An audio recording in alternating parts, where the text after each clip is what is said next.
អ្វីដែលបងប្អូនគួរតែត្រៀមពេលដែលប្រឡងជាប់ហើយបងប្អូនត្រៀមទី1គឺត្រៀមលុយសម្រាប់ទិញសំបុត្រយន្តហោះការត្រៀមលុយទិញសំបុត្រយន្តហោះវាមានតម្លៃប្រហែលជាខ្ទង់$600ទៅ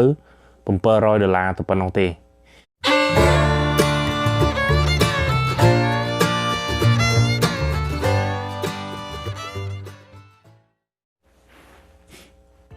បាទសូមជំរាបសួរបងប្អូនទាំងអស់គ្នាសូមស្វាគមន៍ការចូលមកទស្សនានៅវីដេអូរបស់ខ្ញុំបាទសម្រាប់ថ្ងៃនេះគឺជាថ្ងៃទី17ណាបងប្អូនណាចឹងគឺជាថ្ងៃប្រឡងថ្ងៃទី2សម្រាប់បងប្អូនដែលចូលប្រឡង EPS Topic នៅក្នុងមជ្ឈមណ្ឌល MPIC ហើយសម្រាប់បងប្អូនទាំងអស់គ្នាតើគ្រប់គ្នាបានចូលប្រឡងឬក៏បានចាប់ចំវេនមួយណាដែរវេនថ្ងៃវេនព្រឹកវេនថ្ងៃឬក៏វេនល្ងាចសម្រាប់ការប្រឡងបាទអញ្ចឹងសម្រាប់បងប្អូនដែលបានចូលប្រឡងណាសូមបងប្អូនតាំងស្មារតីខ្លួនឯងឲ្យបានរឹងមាំមានន័យថាខំប្រឹង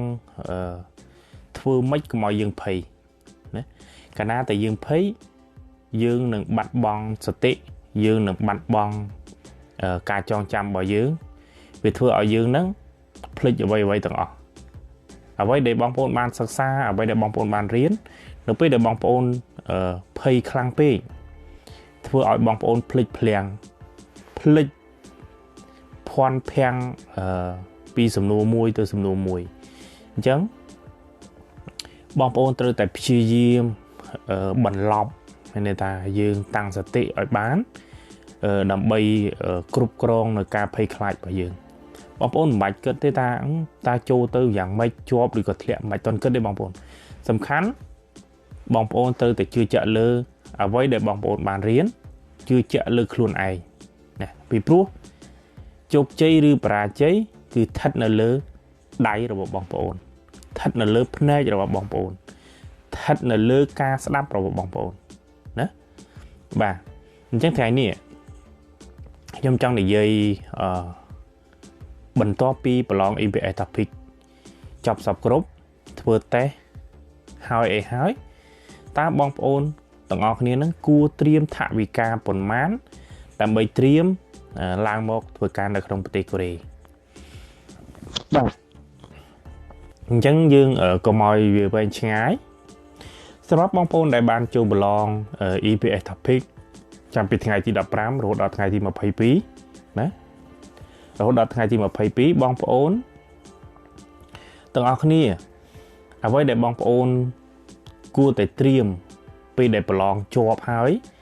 បងប្អូនត្រៀមទី1គឺត្រៀមលុយសម្រាប់ទិញសំបុត្រយន្តហោះការត្រៀមលុយទិញសំបុត្រយន្តហោះវាមានតម្លៃប្រហែលជាខ្ទង់$600ទៅ$700ទៅប៉ុណ្ណោះទេហើយអ្វីដែលច្រើនផ្សេងទៀតនោះគឺការទិញរបស់របរការទិញសម្ភារៈប្រើប្រាស់ខ្លួនឯងហើយម្យ៉ាងទៀតគឺយើងត្រូវទៅបង់ថ្លៃការសិក្សាភាសាកូរ៉េនៅក្នុងមជ្ឈមណ្ឌលហ្នឹងរយៈពេល1អាទិត្យបាទឬក៏2អាទិត្យអញ្ចឹងទៅពីការសិក្សាអំពីវប្បធម៌គេអំពីទំនៀមទម្លាប់ឬក៏គេឲ្យយើងទៅបង្ហាញខ្លួននៅ NPIC អញ្ចឹងទៅហើយបន្តមកទៀតអ្វីដែលបងប្អូនកុំភ្លេចនោះគឺការបង់លុយសម្រាប់ធ្វើតេស្តសុខភាពការបង់លុយធ្វើតេស្តសុខភាពការទៅធ្វើលិខិតកោតោសដើម្បីធ្វើប៉ាសពតប្រសិនជាបងប្អូនទាំងអស់គ្នាមានប៉ាសពតខ្លួនឯងមួយហើយបងប្អូននឹងមិនចំណាយអ្វីផ្សេងច្រើនទៀតទេពីព្រោះចំណាយដែលធំជាងគេគឺមាន1ទិញសំបុត្រយន្តហោះទី2ធ្វើលិខិតឆ្លងដែនទី3បង់ការធ្លាក់ឈ្មោះ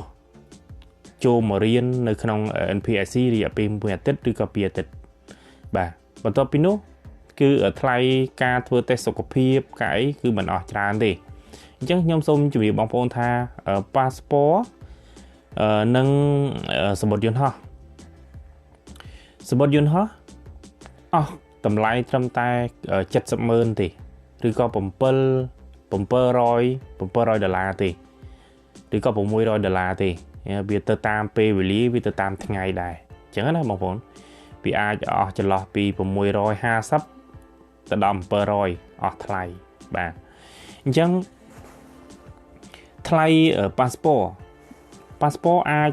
thưa không cho lọt mà roi mà thấy từ $130 tại bên đây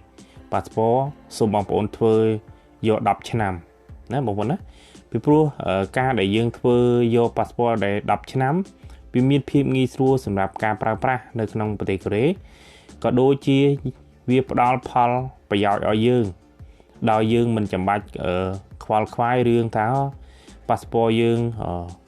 បានផុតទឹកការអញ្ចឹងយើងត្រូវទៅធ្វើ passport ថ្មីអញ្ចឹងមិនបាច់ទេបងប្អូនសម្រាប់បងប្អូនដែលមកលើកដំបូងដែលថ្មីដែលទើបតែនឹងប្រឡងមកប្រទេសកូរ៉េដំបូងមានន័យថាលើកទី1របស់ខ្លួនគឺបងប្អូនធ្វើយក10ឆ្នាំពេលដែលបងប្អូនមកដល់កូរ៉េហើយបងប្អូនចាប់4ឆ្នាំ10ខែបងប្អូនត្រឡប់ទៅវិញមិនចាំបាច់ធ្វើ passport ថ្មីទេណាពីព្រោះ passport របស់បងប្អូនគឺមានរយៈពេល10ឆ្នាំណាបងប្អូនអញ្ចឹងបងប្អូនអាចមកពីអាណត្តិបានយ៉ាងស្រួលអញ្ចឹង passport មានចន្លោះពី$120ទៅ$130ណាហើយអញ្ចឹងបង់ថ្លៃសាលាថ្លៃការធ្លាក់ឈ្មោះមកយើងត្រូវទៅរៀននៅក្នុងក្រសួង APSC រយៈពេល1អាទិត្យឬក៏2អាទិត្យហ្នឹងគឺបង់តម្លៃប្រហែលជាខ្ទង់100ជាងខ្ញុំមិនចាំទេប្រហែលជាខ្ទង់100ក្រាស់បងប្អូនណាបាទអញ្ចឹងយើងសរុបមកវិញគឺការចំណាយសម្រាប់ការឡើងមកប្រទេសកូរ៉េត្រៀមខ្លួនសម្រាប់ឡើងមកប្រទេសកូរ៉េហ្នឹងគឺ$700 $800អាចថាអស់1000ឬក៏1200តែបងប្អូនណាហេតុអីបានខ្ញុំនិយាយថាអាចអស់1200ដល់1500ទី1បើបងប្អូនឡើងមកបងប្អូនអត់មិនទិញរបស់មកទេមែនទេមិនទិញសម្លៀកបំពាក់មិនទិញវ៉ាលី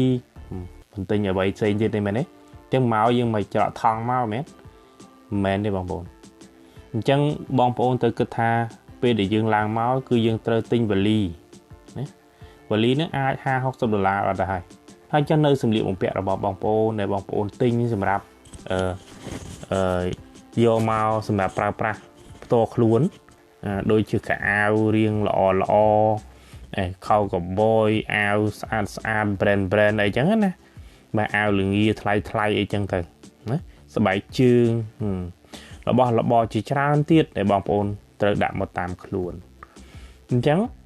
ខ្ញុំវាយតម្លៃថាវាអស់ប្រហែលជា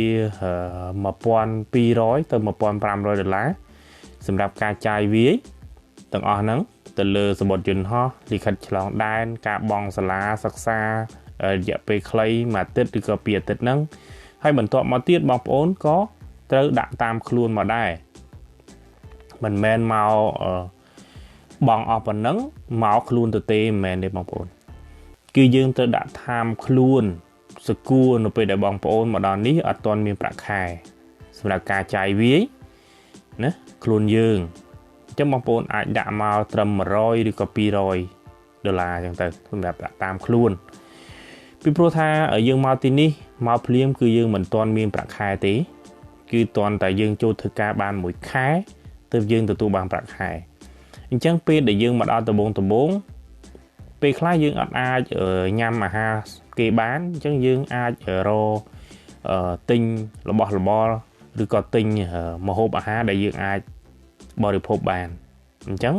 យើងសកួរលុយមកមិនមែនយកមកទុកចោលទេគឺវាមានតម្រូវការរបស់វានោះគឺការយកមកទុកត្រៀមខ្លួនសកួរសម្រាប់ខ្លួនឯងទី2សកួរនៅពេលដែលខ្លួនឯងមកដល់មានបញ្ហាសុខភាពដូចជាឈឺដូចជាគ្រុនដូចជាផ្ដាសាយអីចឹងទៅយើងមានលុយហ្នឹងយើងអាចទៅទិញថ្នាំសង្កូវបាននៅក្នុងផ្សារនៅក្នុង pharmacy អីគេនៅស្រុកគេបានអញ្ចឹងទៅបាទអញ្ចឹងអ្វីដែលខ្ញុំបានលើកទាំងអស់ហ្នឹងវាគឺជាភ ភាពជាក់ស្ដែងមួយសម្រាប់ផ្ដល់ជូនបងប្អូនដែលបងប្អូនមួយចំនួនតែងតែសួរខ្ញុំថាបងឬក៏តើយើងត្រូវត្រៀមលុយប្រមាណសម្រាប់ការឡើងទៅធ្វើការនៅក្នុងប្រទេសកូរ៉េបាទអញ្ចឹងខ្ញុំសូមជម្រាបបងប្អូនថាអាចត្រៀមសរុបទាំងអស់ទាំងពីសំបុត្រយន្តហោះ passport ការចូលសិក្សានៅក្នុងមជ្ឈមណ្ឌល PIC រយៈពេល1អាទិត្យហើយនឹងទិញរបស់របរនិងការដាក់តាមខ្លួនសរុបទាំងអស់ខ្ទង់1200ទៅ1500ណាបងប្អូនណាបាទហើយបងប្អូនមួយចំនួនទៀតក៏បានសួរខ្ញុំដែរថាហេតុអីបានបងថាថ្លៃបាទការដែលខ្ញុំនិយាយថាថ្លៃគឺកាលពីវីដេអូមុនខ្ញុំបាននិយាយថាទៅជប៉ុនគេទាមទារ$6000មែនទេសម្រាប់បងឲ្យក្រុមហ៊ុនក៏ប៉ុន្តែមកកូរ៉េគឺយើងមិនមានការបង់ជូនក្រុមហ៊ុននោះទេគ្រាន់តែយើងបង់ថ្លៃការសិក្សារបស់យើងខ្ញុំសូមនិយាយលម្អិតពីខាងដើមបន្តិចទី1យើងជួសឈាមយើងបង់ថ្លៃសាលាមែនទេបើសិនជាបងប្អូនចូលរៀននៅក្នុងសាលាគឺយើងត្រូវបង់ថ្លៃសាលា250ឬក៏តាមតម្លៃណាមួយផ្សេងទៀតខ្ញុំមិនព្រោះបច្ចុប្បន្ននេះនិងពីមុនវាខុសគ្នាអញ្ចឹងណាបាទហើយអ្វីដែលយើងគួរតែគិតនោះគឺការចំណាយចាយវាប្រចាំថ្ងៃណាបងប្អូនទៅរៀនបងប្អូនត្រូវការចាយវាចាក់សាំងម៉ូតូឬក៏បងប្អូនមកពីបណ្ដាខេត្តបងប្អូនត្រូវចាយវាច្រើនអញ្ចឹងហើយបាទខ្ញុំនិយាយថាមកប្រទេសកូរ៉េអាចខ្ទង់ពីទូទាត់ទាំងការចូលសិក្សាវាអាចអស់ខ្ទង់1800ឬក៏អាចដល់2000ក៏មានដែរក៏ប៉ុន្តែភាពជាក់ស្ដែងបើសិនជាយើងមិនបានចំណាយទៅលើការសិក្សានៅក្នុងសាលាការចាយវាកពុកមុនដែលយើងឡើងមកហ្នឹងវាមិនអាចអស់ដល់ប៉ុណ្្នឹងទេបើយើងគិតតែត្រឹមថាឲ្យពេលដែលយើងប្រឡងហើយយើងជាប់យើងទៅធ្វើតេស្តសុខភាពជាប់យើងធ្វើ passport ហើយឈ្មោះយើងធ្លាក់មកហើយយើងទិញសំបុត្រយន្តហោះគឺប្រៀបធៀបទៅនឹងការចាយវាយកពុកផ្សេងទៀតនោះគឺវាអស់ប្រហែលជាត្រឹមតែ1200ទៅ1500តែប៉ុណ្ណោះណាអញ្ចឹងសូមឆ្លើយសំណួរបងប្អូនត្រឹមតែប៉ុណ្្នឹងហើយក៏សូមជូនពរឲ្យបងប្អូនទាំងអស់គ្នាដែលប្រឡងចាប់ពីថ្ងៃទី15រហូតដល់ថ្ងៃទី22ជូនពរឲ្យបងប្អូនទាំងអស់គ្នាប្រឡងជាប់គ្រប់គ្នាហើយសូមបន្ថែមបន្តិចសម្រាប់មុននឹងបញ្ចប់សូមជម្រាបបងប្អូនថាការដែលយើងប្រឡង EPA topic តាម computer នេះនៅពេលដែលបងប្អូនប្រឡងចប់ថ្ងៃហ្នឹងដឹងបន្ទុកបងប្អូននឹងធ្វើតេស្តសមត្ថភាពនៅថ្ងៃហ្នឹងតែម្ដងណាសម្រាប់បងប្អូនទាំងអស់គ្នាអញ្ចឹងបងប្អូនទាំងអស់គ្នាគួរតែបន្ធូរអារម្មណ៍ណាកុំភ័យខ្លាចកុំច្បុកច្បល់ពេកអញ្ចឹងពីព្រោះថា